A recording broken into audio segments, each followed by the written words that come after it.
یا نبی سب کرم ہے تمہارا۔ اللہ رب العزت قرآن میں ارشاد فرماتا ہے اِنَّا أَنزَلْنَاهُ فِي لَيْلَةِ الْقَدْرِ، بے شک ہم نے اس کو لیلۃ القدر میں نازل فرمایا، یعنی اللہ رب العزت نے ہمیں اور آپ کو قرآن مقدس لیلۃ القدر لیلۃ المبارکہ میں عطا فرمایا، یعنی یہ لیلۃ القدر لیلۃ المبارکہ ایسی مقدس رات ہے جس میں اللہ رب العزت نے ہمارے پڑھنے کے لیے قرآن نازل فرمایا۔ قرآن پڑھنے سے کیا ہوتا ہے کہ 10 نیکیاں ملتی ہیں اور 10 گناہ معاف فرماتا ہے اللہ رب العزت اپنے کرم سے۔ اللہ رب العزت نے ہمارے گناہوں کی بخشش کے لیے قرآن مقدس کو نازل فرمایا، اور یہ ایسی مبارک رات ہے کہ یہ 1000 مہینوں سے بہتر افضل و اعلیٰ ہے۔ اس میں اللہ رب العزت لوگوں کی مرادیں پوری کرتا ہے، لوگوں کے گناہ معاف فرماتا ہے۔ صبح تک آسمان سے اللہ کے فرشتے رحمتیں برکتیں لے کر نازل ہوتے ہیں، اور اللہ کی رحمتیں اور اس کے انعامات اترتے رہتے ہیں۔ یہ مبارک رات لیلۃ القدر کی فضیلتیں ہیں۔ یہ رہا قرآن کا مضمون کہ اللہ رب العزت نے مسلمانوں کی بخشش اور نجات کے لیے ایک ایسی مقدس رات عطا فرمائی جس میں آسمان سے اللہ کے فرشتے اترتے ہیں جو رحمتیں لے کر آتے ہیں۔ لیکن ہمارے آقا سرور کائنات صلی اللہ علیہ وسلم کی ایک حدیث ہے کہ اللہ کے رسول فرماتے ہیں کہ اللہ فرماتا ہے کہ اس رات میں اللہ کی رحمتیں اللہ کے انعامات اترتے ہیں، مگر کب کن لوگوں کے لیے اترتے ہیں اس کا سرکار دو عالم صلی اللہ علیہ وسلم نے ارشاد فرمایا، حدیث سماعت فرمائے۔ حضرت انس رضی اللہ تعالیٰ عنہ سے مروی ہے کہ فرماتے ہیں کہ قتادہ ابن صامت رضی اللہ تعالیٰ عنہ نے انہیں خبر دی کہ ان رسول اللہ صلی اللہ علیہ وسلم خرج، رسول اکرم صلی اللہ علیہ وسلم اپنے گھر مبارک سے تشریف لائے، نکلے، کس لیے نکلے؟ یخبروا بلیلۃ القدر، کہ تاکہ لوگوں کو یہ بتائیں، خبر دیں کہ لیلۃ المبارکہ کون سی رات میں ہے، کون سی وہ رات ہے جس میں اللہ رب العزت نے اپنی رحمتیں اپنے انعامات لوگوں کی بخشش کے لیے جو آسمان سے فرشتے اترتے ہیں، وہ رات کون سی ہوتی ہے، وہ کون سی تاریخ ہوتی ہے۔ اللہ کے رسول علیہ السلام اپنے گھر سے لوگوں کو لیلۃ القدر کے لیلۃ المبارکہ کو بتانے کے لیے تشریف لائے۔ فَطَلَعَ رَجُلَانِ مِنَ الْمُسْلِمِينَ، تو سرکار صلی اللہ علیہ وسلم نے دیکھا کہ مسلمانوں میں سے 2 مرد آپس میں جھگڑ رہے ہیں۔ سرکار صلی اللہ علیہ وسلم فرماتے ہیں فقال انی خرجت، بے شک میں اپنے گھر سے اس لیے نکلا تھا لیخبرکم، تاکہ تم کو خبر دوں بلیلۃ القدر، لیلۃ القدر کے بارے میں، لیکن میں نے دیکھا کہ 2 مسلمان آپس میں لڑ رہے ہیں، جھگڑا کر رہے ہیں، تو فرفع، تو وہ مجھے شب قدر بھلا دی گئی، یعنی رحمتیں جو اللہ نے ہمیں عطا فرمائی تھی سرکار صلی اللہ علیہ وسلم بھول گئے کہ کون سی رات ہے جس میں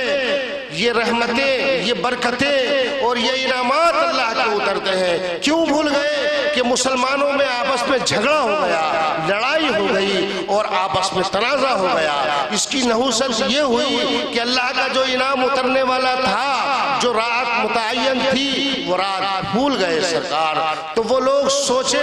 جو گھروں میں لڑائیاں کرتے ہیں، جو مسجدوں میں لڑائیاں کرتے ہیں، جو محلے میں لڑائیاں کرتے ہیں، کہ اللہ کے انعامات تو اترتے ہیں لیکن آپسی جھگڑوں کی بنا پر، آپس میں نا اتفاق کی وجہ سے وہ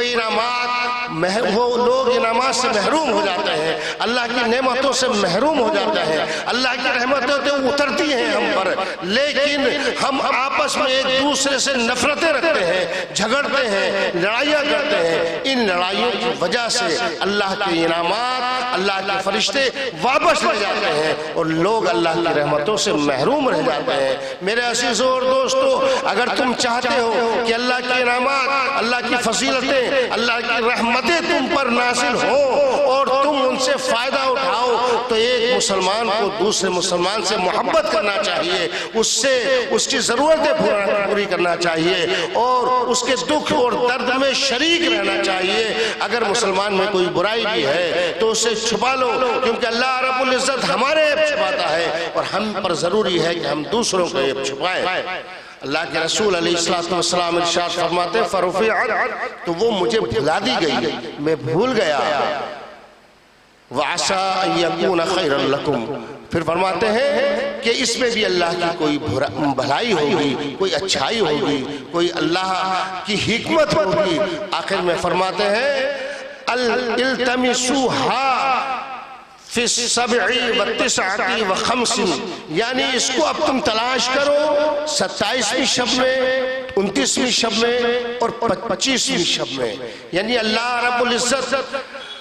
کہ پیارے رسول ہمارے آقا صلی اللہ علیہ وسلم لوگوں کو یہ بتانے کے لیے گھر سے نکلے کہ شب قدر کی کون سی رات ہے، کون سی تاریخ ہے جس کو شب قدر کہا جاتا ہے، لیکن مسلمانوں کی آپس کی لڑائی کی بنیاد پر سرکار صلی اللہ علیہ وسلم بھول گئے۔ تو جو اللہ کا انعام، اللہ کی طرف سے اللہ کی رحمتیں بندوں پر نازل ہوتی ہیں، مسلمانوں کی لڑائی کی وجہ سے سرکار بھول گئے۔ پھر سرکار نے فرمایا کہ اب تم تلاش کرو، چاہے وہ 27ویں شب ہو، 29ویں شب ہو یا 25ویں شب ہو۔ ایک حدیث میں آیا ہے کہ تاک راتوں میں شب قدر کو تلاش کرو۔ تو یہ جو اللہ کا انعام تھا، یہ ہماری لڑائی اور ہماری آپسی خلش کی بنیاد پر ہم سے اٹھا لیا گیا۔ اب ہمیں تلاش کرنا پڑے گا، کیونکہ اللہ نے فرمایا وَالْكَاظِمِينَ الْغَيْظَ وَالْعَافِينَ عَنِ النَّاسِ، لوگوں کو غصہ کو پی جانے والے اور لوگوں کو معاف کرنے والے اللہ کو پسند ہے۔ اگر تم چاہتے ہو کہ اللہ تمہیں پسند کرے، اللہ تم پر انعام نازل فرمائے، اللہ تم پر اپنی رحمتیں نازل کرے، تو ضروری ہے کہ جو غصہ آئے اس کو پی جاؤ اور لوگوں کے گناہوں کو، ان کی خطاؤں کو معاف فرما دو، کیونکہ معافی اللہ کو سب سے زیادہ پسند ہے۔ اور جب آدمی کسی اللہ کے بندے کو معاف فرماتا ہے تو اللہ رب العزت اس بندے پر اپنی رحمت نازل فرماتا ہے کہ اس بندے نے میرے فرمان پر عمل کیا، کیونکہ اللہ نے فرمایا وَالْكَاظِمِينَ الْغَيْظَ وَالْعَافِينَ عَنِ النَّاسِ، لوگوں کو معاف کرنے والے اور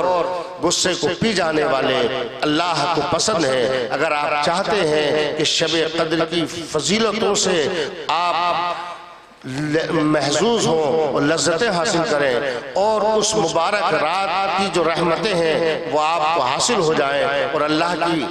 کے انعام پر اللہ کے فرشتے آپ پر برسائیں، تو ضروری ہے کہ ہم مل جل کر رہیں، ایک دوسرے کے دکھ درد میں شامل ہوئیں اور بیماروں کی عیادت کریں، کسی کو اپنے ہاتھ سے پیر سے تکلیف نہ پہنچائیں، ہمیشہ اس بات کا خیال رکھیں اور لوگوں کی خطاؤں کو گزر کرتے رہیں۔ یہی ہمارے اسلام کا طریقہ ہے، یہی قرآن کا حکم ہے۔ وآخر الدعوانا ان الحمدللہ رب العالمین۔